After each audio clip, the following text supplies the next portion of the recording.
Pelaku tindak pidana perdagangan orang atau TPPO bernama Asep Ridwan berhasil diringkus jajaran Satreskrim Polres Cianjur.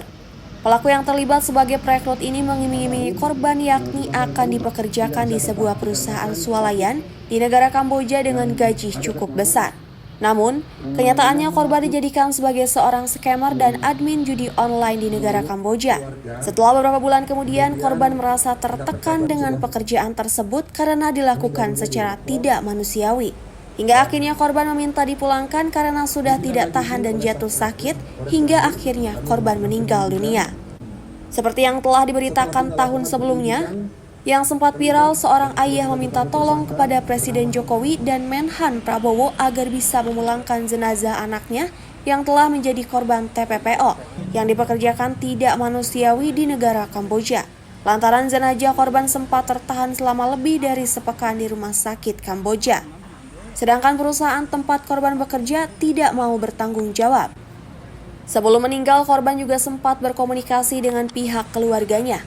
Korban meminta pihak keluarga untuk menghubungi pihak sponsor agar bisa mengurus untuk memulangkannya ke tanah air.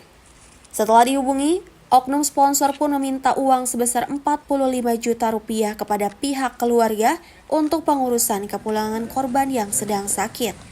Namun, setelah diberikan uang setengahnya, korban pun tak kunjung dipulangkan hingga akhirnya korban meninggal dunia di rumah sakit negara Kamboja.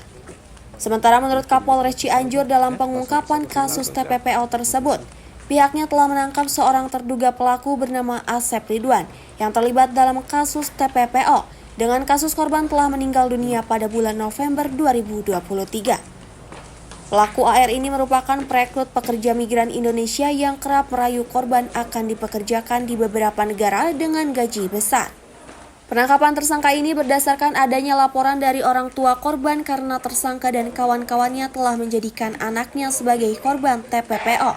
Dan tersangka juga tidak mau bertanggung jawab di saat korban jatuh sakit hingga meninggal dunia.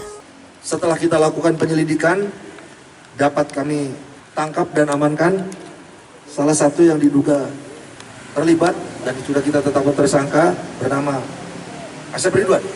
Tersangka ini berperan sebagai yang mendampingi Saudara Rian sebagai sponsor tadi untuk merekrut korban dan mengantarnya ke Jakarta supaya bisa berangkat dan melakukan pembuatan paspor. Sebelumnya, korban yang sudah meninggal tersebut diduga dirayu oleh pelaku akan dipekerjakan di sebuah perusahaan di negara lainnya dengan gaji cukup besar. Pelaku bertugas sebagai perekrut hingga mengantarkannya ke pihak sponsor. Pelaku juga mendapat upah ratusan ribu rupiah per satu orang calon pekerja migran Indonesia dari sponsor yang bernama Rian dan Vita yang kini sudah ditetapkan menjadi DPO. Untuk mempertanggungjawabkan perbuatannya, pelaku dijerat dengan pasal 4 dan pasal 10 Undang-Undang RI nomor 21 tahun 2007 tentang pemberantasan TPPO. Junto pasal 81 dan pasal 83 Undang-Undang RI nomor 18 tahun 2017 tentang pelindungan pekerja migran Indonesia dengan ancaman 15 tahun kurungan penjara. Dari Kabupaten Cianjur, Jawa Barat, Muhammad Andi Bintang melaporkan.